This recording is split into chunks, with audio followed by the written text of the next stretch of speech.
Right now, as you're watching this video, somewhere in the world, the last speaker of a language is having their final conversation. When they pass away, an entire way of thinking, thousands of years of culture, and a unique perspective on the universe will vanish forever. It happens more often than you might think. In fact, linguists estimate that one language dies every 2 weeks. But here's what's truly haunting. Many of these languages disappeared so recently that we have recordings of their last speakers, photographs of them, and heartbreaking stories about what was lost. Today, we're diving into the world of recently extinct languages. And I promise you, what remains of them will change how you think about communication forever. Before we explore these lost voices, let me ask you something that might seem strange. Have you ever had a thought that you couldn't quite express in your language? Maybe a feeling that doesn't have a name, or a concept that takes a whole paragraph to explain? Now imagine if your language had a single word for that exact thing. That's what we lose every time a language dies. It's not just words, it's entire ways of understanding reality that disappear. And the languages we're about to discuss? They vanished within living memory, some within the last few decades, and what they left behind is both precious and tragic. Let's start with one of the most documented language deaths in history, Eyak, spoken in Alaska. The last fluent speaker, Marie Smith Jones, died in 2008 at the age of 89. Now here's where it gets interesting. Marie knew she was the last one. She spent her final years working desperately with linguists to record as much of Eyak as possible. There are hours of audio recordings, a dictionary, and grammatical notes. But here's the heartbreaking part. Marie once said that speaking Eyak alone felt like singing a duet by herself. The language was meant to be conversational, meant to be alive between people. And without anyone to talk to, even though she remembered the words, the language was already dead. What remains of Eyak is substantial by extinct language standards. We have roughly 3,700 words documented, recordings of traditional stories, and even songs. But something ineffable is gone. The jokes that only work in Eyak, the way people argued, the subtle tones that conveyed emotion, those died with the community. Now let me tell you about a language that died even more recently, and its story is completely different. In 2010, Boa Sr., the last speaker of Bo, died in the Andaman Islands of India. She was about 85 years old.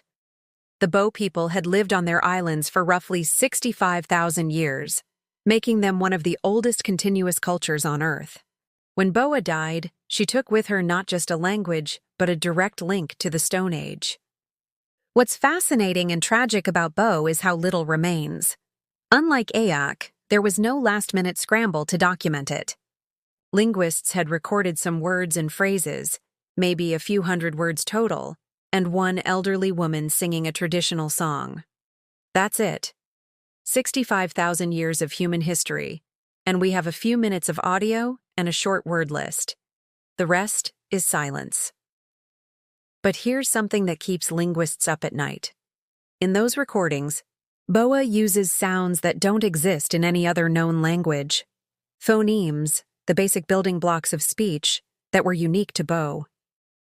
When she died, those sounds disappeared from the human repertoire forever. Let's shift gears and talk about Yaghan, spoken at the southern tip of South America. Cristina Calderon, the last full speaker, died in 2022 at 93. Yaghan is fascinating because the people who spoke it lived in one of the harshest environments on Earth, Tierra del Fuego, and their language reflected that reality in incredible ways. The Yaghan language had one of the most complex kinship systems ever documented. It had different words for relatives depending on whether they were older or younger, maternal or paternal, and even whether they were living or deceased. But what really captures people's imagination is a famous word, Mamihlapinatapai. It's often called one of the most untranslatable words in any language. It roughly means a look shared by two people, each wishing that the other would initiate something that they both desire but which neither wants to begin. One word for that entire concept. Imagine how differently you'd navigate social situations if you had language that precise about unspoken desires. What remains of Yaghan is actually quite a lot compared to many extinct languages. There are dictionaries compiled by missionaries in the 19th century, ethnographic records, and recordings made with Christina before her death. There are even language revitalization efforts underway. Though without native speakers, it's more like creating a new language inspired by an old one than true revival. Here's where it gets even more interesting. Some languages died so recently that we have video of their last speakers. Klallam, a Native American language from the Pacific Northwest, lost its last fluent speaker, Hazel Sampson, in 2014. Before she died, extensive videos were recorded of her speaking, teaching, and explaining cultural concepts. What's remarkable about having video instead of just audio is that we can see the gestures, the facial expressions, the body language that accompanied the words. Language isn't just sounds, it's a whole physical performance. And those videos capture something audio alone never could. But even with all that documentation, something crucial is missing. We don't have recordings of natural conversations between fluent speakers. Everything we have is performative, created for the purpose of documentation. It's like having a recording of someone explaining how to have fun at a party versus actually having fun at a party. The spontaneity, the natural flow, the organic evolution of language in real time, that's gone.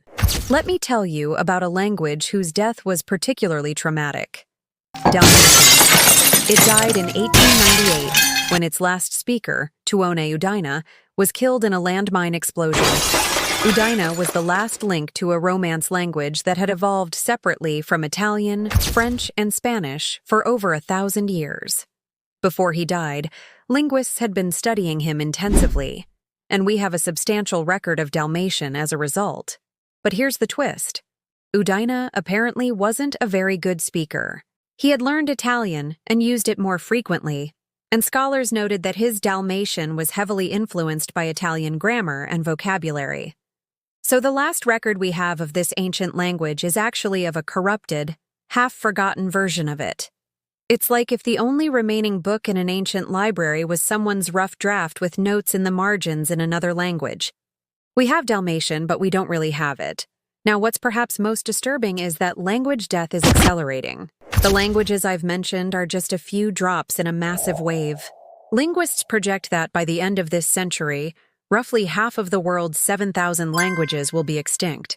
That's 3,500 unique ways of thinking, gone. And here's the paradox. We live in the most technologically advanced era in human history. We have the ability to record, document, and preserve languages better than ever before. Yet languages are dying faster than ever. Why? It comes down to globalization, urbanization, and cultural pressure. When a language is spoken by only a few dozen people in a remote area, and learning a dominant language like English, Spanish, or Mandarin offers economic opportunities, the minority language doesn't stand a chance. Parents stop teaching it to their children because they want them to succeed in the modern world. And just like that, within a generation or two, millennia of linguistic heritage evaporates. But here's something hopeful to consider. What remains of these extinct languages is being preserved in new ways. Digital archives now store thousands of hours of recordings. The Rosetta Project has compiled information on over 2,500 languages, including many extinct ones. Museums hold artifacts with inscriptions in dead languages. And perhaps most importantly, some communities are attempting revivals. Hebrew is the famous success story, a language that was essentially dead for centuries before being revived as the national language of Israel. But Hebrew had millions of religious texts and a community desperate to revive it. Most extinct languages have neither of those advantages. Still, even partial revivals matter. The Wampanoag language in Massachusetts had no fluent speakers for over a century, but using historical documents, the community has been teaching it again. And now, there are new native speakers, children growing up with Wampanoag as their first language. It's not the same language as before. It's evolved and changed, but it's also not entirely dead. What remains of lost languages teaches us something profound about human knowledge. Every language is a unique experiment in how to organize and express human experience. Some languages have no future tense, forcing speakers to think about time differently. Others have dozens of words for snow or rain or types of silence. When a language dies, we don't just lose words, we lose frameworks for understanding reality.